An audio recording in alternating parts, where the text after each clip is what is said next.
appreciate you doing this. Oh, my pleasure. Yeah. I've enjoyed our few conversations over the last few months, getting to know you a little bit and hearing your story.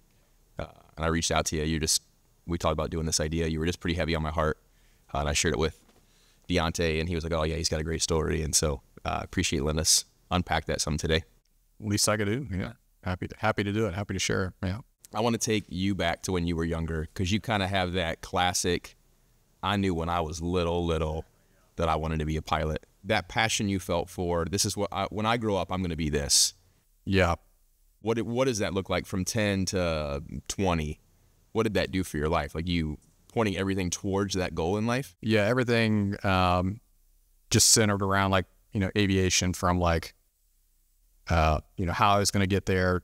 I knew I was like, well, I'm going to take lessons. And, I was flying before I was driving. I started, 14, 15. I was working multiple jobs to pay for flying lessons. My parents would help too, but sure. I like working towards something, working and paying for things myself. And I ended up, when I was 16, to finish my license, I ended up selling. I had a nice car that I had saved up for. I sold it to finish my lessons, to get my my pilot's license. Yeah.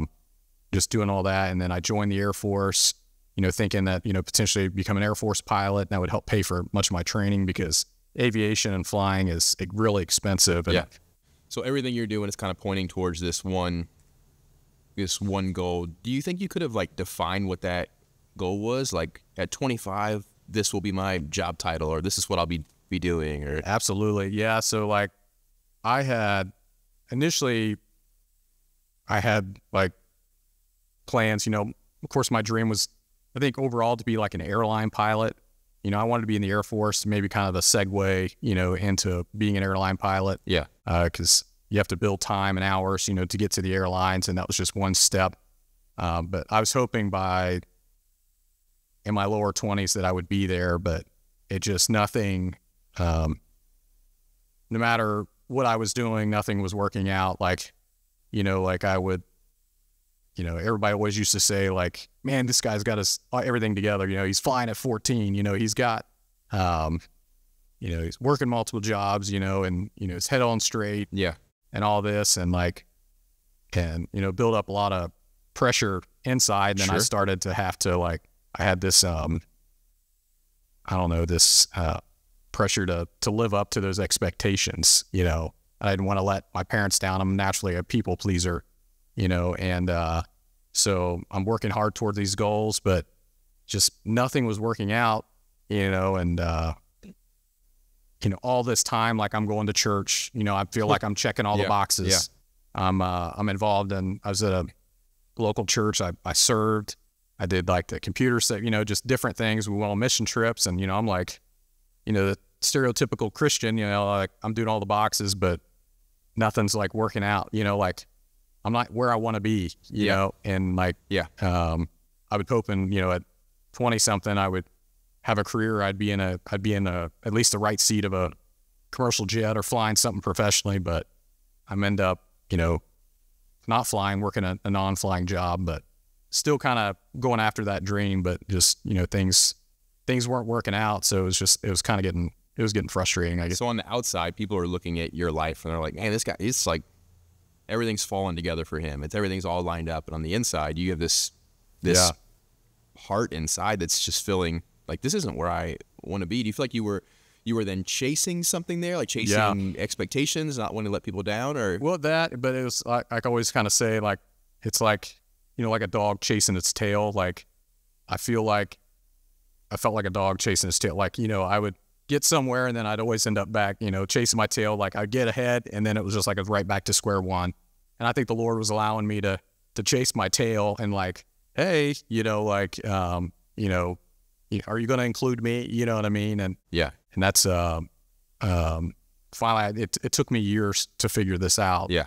And but once I did, everything kind of, the pieces started like falling in place. You know what I mean? It was like, I say too, it's like, like IKEA furniture, you start to put all that stuff together and it's like, you try to do it without instructions. Like, you might be able to get it somewhat together, but it's like, like God was like the instructions. You could have done it a lot more efficient if you would have just followed, you know, like included me, Right. and you know what I mean. But I don't know if that makes any sense at all. 100%. I think a lot of us understand exactly what you're saying there of trying to do it on our own and trying to come up with our own plan. Well, because I think just so much of the time, like, there's that pressure, like you were saying, of that those expectations, and it was like you want to take control. Yeah. And I think I was trying to take control of the situation and planning out what I think is good, you know, what I think is the right path, and what the world says, hey, this is how to get there. Yeah. But you know, God had other plans. Yeah. So that season, you said it took you years to kind of figure it out. That season of chasing this life that you wanted, this idea of, all right, if I got to get here, what do you think that season cost you? Like what got sacrificed along the way? Oh yeah. I mean, there, even up to, you know, years ago, I mean, there's, at sometimes I was working multiple jobs, you know what I mean? And, you know, time with family, you know, time away from them, working multiple jobs, you know, trying to figure things out, different schooling. It was just not efficient at all. If you could go back Yeah. to kind of like, okay, this is the moment when I felt the pressure from everybody else. I knew I had this dream since I was 12, and I just felt this, like, I have to achieve this. If you could go back to the moment you realized that, instead of chasing after that, what would you do differently in that moment? Oh my goodness. Like if I would have known, I think the main thing was to include God, you know, like, you know, and I know that might sound so like cliche or something, you know what I mean? It's just like, but that's all, you know, like, you know, I think, we all have dreams and aspirations to do things. And I don't think, God's not totally like against all these things, Yeah. you know, but what I found is he just wanted to be included in the process. And it's like he, you know, he knows my heart and like what I wanted to do, but, he just wanted to be included, you know, and have that relationship. And like, if I'd have known now, just like, the wisdom, and just like sought out him for help, and just been like, hey, like, you know, just praying about it, or spending time with the Holy Spirit, like, you know, what do you think I should do? You know, and just lean on him and trust him in his path instead of forcing it, you know?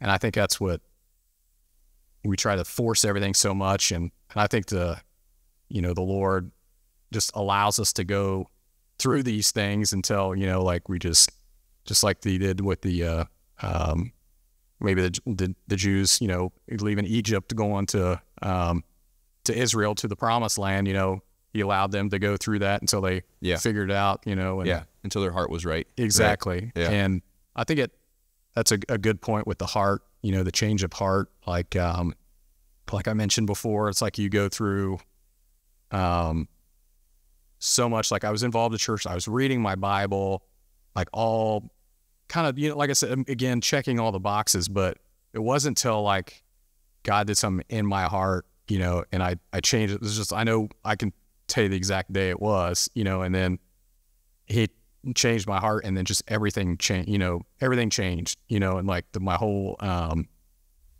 outlook, you know, of life changed. And, you know, and I was just leaning onto him more and more for advice, and like for wisdom, you know, and you know, just entrusting him more. You know, if I'm honest with myself, and just even looking back, I mean, I was religious, you know. I think that it was more religious than, you know, until the heart change happened. All right. So you have this moment in your life, this significant moment where just everything stops. Yes. All the planning, all the goals, it's no longer, when this busy season of life is over, everything hits pause. Yes. What happened? Yeah. So, I mean, I was probably a few hundred hours away. I was flight instructing. I started my dream of flying back up again. I was flight instructing. I was almost to the minimum hours to get to an airline job. So like I was there, you know what I mean? Yeah. And then take my boy out to a movie, and then long story short, fast forward, the next day I'm in like an ICU room, and the doctor comes in and says, we found a large mass on your right frontal lobe, and we know it's some kind of glioma, but we don't know what type it is. And it's just like, and you could tell like when she walked in, it was just not good. Yeah. And, you know, it's just like, you know, everything was going great. You know, my life, you know, I got 2 young kids, you know, like it just, you know, this can't happen, you know, to me type thing, you know, or you just don't expect it, you know, and it's just, your whole world just pauses.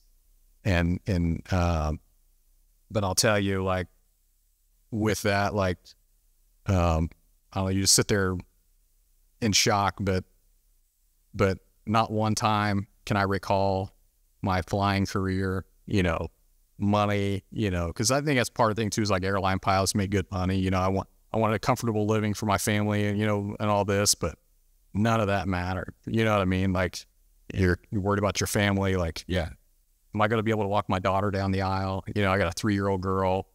Is another man going to marry my wife, raise my kids? You know, it's just all these crazy thoughts just go through your head. You know, it's interesting. You're a planner.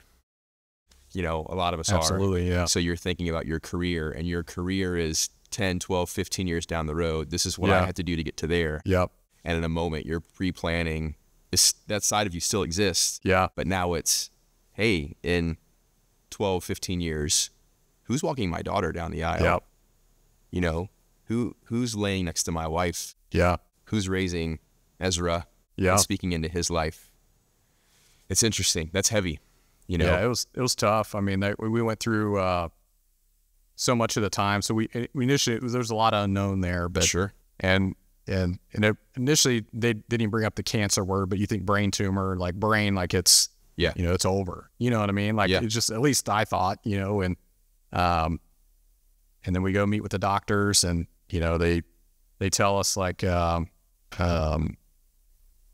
it's in a high real estate area is what he told me. So initially I'm thinking like, they're not going to be able to operate. And then we go to all these oncologists, and they're like, and you're just trying to get answers. You know what I mean? Yeah. And then, but they would say, well, your best case, your best prognosis, if they can remove the entire tumor. Well, at this point, like he said, high real estate. So it's not sound like he's going to be able to remove anything. Yeah. And I guess say the funny thing is, but purposely, I think the Lord allowed me to go through this thinking, and I even asked my one oncologist. So it's like, my wife had stepped out of the room, and I was like, so look, straight up, how much time do we got? Do I have a month left? Do I have a year? Yeah. And so we just don't know. And I'm just like, you know. Yeah. And so it's like, you know, the tough, you know, pill to swallow. And it's just like, you know, one of the things, it's like you lose complete control. Like you realize in that point, and then they told us, you know, it was cancerous. Eventually we found out it was a cancer, you know, and all this. And it's like, you know, we find out real quick, like that we're not in control. Yeah. You know what I mean? Like we're not guaranteed tomorrow. And I think we live so much day to day, you know, thinking that we're guaranteed tomorrow, and we're not, you know what I mean? And, so you're chasing this career. Yeah. And then in a moment, there's few things in life scarier than the unknown. Mm-hmm. A lot of our fears come from the unknown. You're setting in the unknown. Yeah. And then as you're supposed to be able to get more answers from people, they're actually looking you right in the eyes and saying, I don't know. Yeah. And giving you more unknown. Where's your heart then? Like, is joy possible in that moment? Later, yes. But it took me a while. I had, like leading up to all of this, I'm so thankful for our church. You know, I've been going here, I think, maybe 10 or 11 years now, and started to get more involved, fully engaged. And one of that is I took the discipleship school, which is the best class I've taken in my life out of all the military classes, like anything, the best class. And so I started spending more time with the Lord, and I guess preparing for this, like I was in the Word daily, you know, and like I just enjoyed it. And I would just always pray, like, you know, to the Lord, like, you know, where do you want, you know, kind of lead me in like the passage, you know, or wherever you want me to lead. And he led me into the Psalms, and I was doing this about maybe a month or two before. The Psalms are like, and I read a chapter a day, so it's like a year. I was in there for yeah. It was crazy, because nothing catches the Lord off guard, and but I was so thankful that he was. I could sense something was coming up. I didn't know, I didn't think it was like what I was getting ready to go through. Sure, yeah. But he was preparing me, and he had prepared me. There's so many things I wish I could get into detail, like how he led me to Rivers Crossing, how he, his sovereignty, like how he just laid everything out for me. But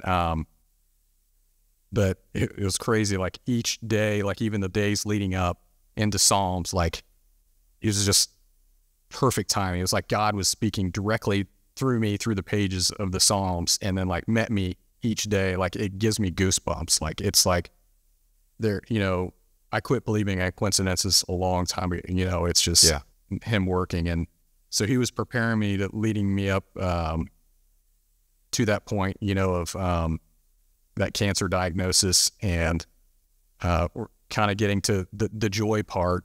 So I found out that, cancer, I'm going through this time, like, I don't know, there's tomorrow, I'm having all these thoughts going through my head. Who's raising my kids, raising the daughter down the aisle? And I literally, and I know this might, and we hear it all the time, like just to lay your life down, you know what I mean? And just surrender to him. And that's literally what I did. I was like, God, you are in control. Like, I don't know, what tomorrow's brings, but I was like, no matter what my prayer was, I was like, God, just no matter what, I know I may likely not live through this, but I was like, I want you to get the glory from it through my whole diagnosis, and that he would get the glory through it. And I was like, Lord, your will be done. I was like, I know I might not physically live, but I was like, and I found out that, like I had that realization that his will was better than anything. And I know that whatever it may go through, that, God can turn whatever the enemy had his plans, and not necessarily just the enemy thing, but he can turn anything around for his good. Yeah. And that's, exactly what he did through this. And then as soon as I literally laid it down, and I completely, totally surrendered to him, and just like, God, this is in your court. I'm obviously not in control because, I'm a preparer, pretty structured, the whole military part in me. And I just let him have it. And the weight, the physical, like the weight off my chest just, released. And I'll say this, like after I did this, like, there were so many times like where it just, the peace, the Bible talks about peace beyond understanding. Yeah. I felt it. Like, it's because it was crazy. Like, like you literally, like, if you think about it, like there's a chance I'm going to physically die within a year. And like I got kids and all this. Yeah. It didn't matter because, God told me, like, it's like, I got you. Like, I've got you. Like, it's going to be okay. And I felt this peace that even with my kids, I'm not going to be there, but I trusted that God, and he was going to take care of my wife, my family, and it was going to be okay. And then, like, even with my wife and like through the whole, our house, like, even though our kids really didn't know exactly what was going on, but even me and my wife, we were laughing and had joy, because I was like, you know what, enemy? I was like, I might not have much time left, but you're not going to rob me of my joy. And I was like, I'm going to live my rest of my days, and seeking him out. So as you mentioned that word seeking there, if you could change, so you're, all right, for these many years, I was chasing this career, this is what I chased. And then you get this huge moment in your life that basically it's reset on everything. Yeah. What do you pivot to chasing that? Or what would you say you're chasing now? I'd say wholeheartedly, chasing God, and putting him first. There is nothing better than like the feeling to being used by God. Like, I've had some of the most amazing moments flying and rewarding, like in my leading up to flying. I was flying for like 20 years. Got to do a lot of cool things in the military career, but it's nothing like being used by God. I had 2 brain surgeries, and my second one, so we ended up finding out that they could do surgery, complete surgery, for my brain surgery and remove the tumor. And they were actually able to remove the entire tumor, which was definitely a God thing. But they said, when he told us before we were going into surgery, he's like, the best case will be that you'll be walk with a cane for the rest of your life. Yeah. Worst case, you'll be wheelchair bound after surgery. I'm like, okay, I'll take it. At that point, my wife's like over here, like losing it. And I'm like, I'm excited. I'm like, yes, I can live. You know what I mean? Because it was a blessing, but it was like, came with a consequence. And after surgery, I could barely even move my wrist up. Everything on my left side, couldn't do anything. It was just dead. But I don't know, like through all this, like I was just confident, that God, like, he was going to do something, and I don't know, my attitude was different. Like I had so many doctors even say like, too, like, I don't know, my spirit was, they could just sense something. And like, we just had such a positive, outlook on everything. And that was it was a God thing, cause I trusted no matter what, and he was going to do something. And, but so I was like, completely paralyzed. They said, likely never walk again. And then, like, look at me now, you know what I mean? Like, there's miracles, and like going back to like being like, what am I doing chasing God now? Like, even when I was I had to go to a rehab hospital for 30, a little over a month. I was actually there a little less. So there was one day I was like, God, I was just praying to use me. And this was, one day as I was just sitting in the hospital room there. And we have this group session where we meet with other people. We play these games. They're like physical therapy games. Yeah. It was an optional class to go to, but I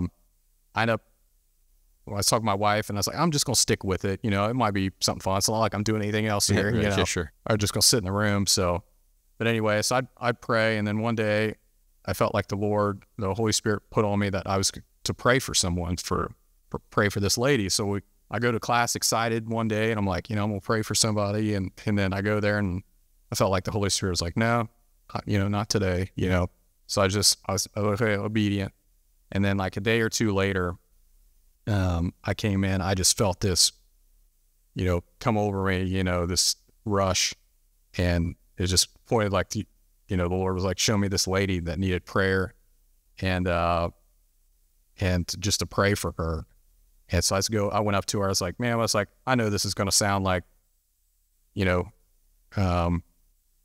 this might sound kind of awkward, or not really awkward, but it might sound a little strange. Yeah, a little strange. But I was like, can I pray for you? And she just like looked up at me, and she's like, and just melted. And she's like, yes. And she's just like, she had just found out that she had to have like this major surgery again in her hip, and she's going to have to start all over. And she was just, just kind of wrecked. And she was just you could just, I don't know, see it in her face, just kind of like a depressed. And then, so I ended up praying over her, and I prayed for healing, like over her. A week later, we're going through the elevators, like she's coming in and I'm like coming out, because I was getting pushed around in a wheelchair, because I wasn't like walking right then.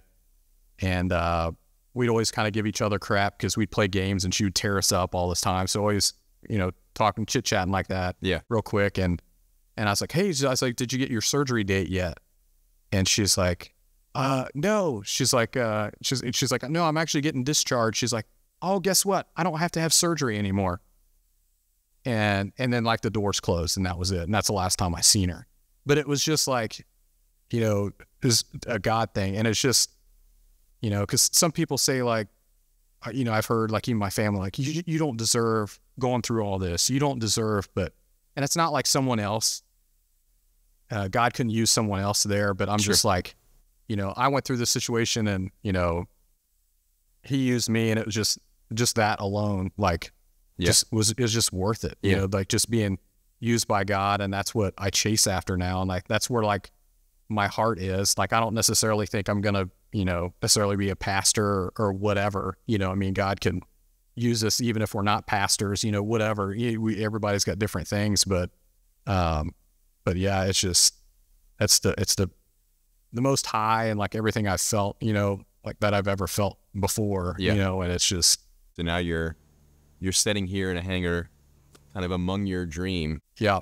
But with a heart that's chasing something different. Yes. How do you feel sitting in here? We're at the Warren County Airport here. You run the place here. Like, how does it feel to be here in the middle of all this? So even my wife, you know, was nervous, you know, coming back, would it bring up, and it's not like necessarily like I don't have a desire, like it's, you know, flying is not a part of it, you know, part of, you know, I still have some desire, you know, maybe to fly, but it's just like, you know, but this job came up and I'm like, I don't know, like, it's not where I want it to be. It's not as glorious as maybe necessarily some of the others. But I was like, you know what, God, I trust you. You know, I felt like he was leading me maybe towards this, but even though I didn't want it, but I tell you, like, just doing so, like, it's one of the best jobs I ever have. Like it's so much fun. I enjoy coming to work. I'm 5 miles from my house now. I used to have an hour commute. I can go home for lunch. I can be there, sports events for my kids. I'm like around my family, more. I got more time with them. Yeah. I mean, because that's what really matters. I can serve at the church more. Like be involved more at church, and that's kind of where like my heart is at anyway. And I think it's like so much what we think that we have these big plans and like what we think is good for ourselves. It's like God ultimately knows what's best for us. Yeah. And it took time for me to like want to be, you know, obedient, listen to him, you know, trust him in the process. And then it just worked out, you know what I mean? There's so many good things here, and then he's blessed me through the process, you know, and but yeah, I mean, I wouldn't trade anything. You know, like I said, I've gone through the worst pain. I've gone through the worst, you know, the enemy kicking me while I'm down, all these thoughts that went through my head with, you know, like, you know, cancer and all this. Yeah. I would not change anything for the world. Like I would go through it again, you know, and just because it's like what God did for my heart, you know, and changed me to who I am, I feel today. Not that I'm perfect by any means, you know, but it's just, he changed, you know, a lot of it changed my heart and where I'm at. And I'm at a place where, I don't know, I'm enjoying life. Yeah, part of God's grace is that he is willing to use just about anything we're going through to get our attention. Exactly. So, I really appreciate you doing this and sharing your story. Yeah, my pleasure.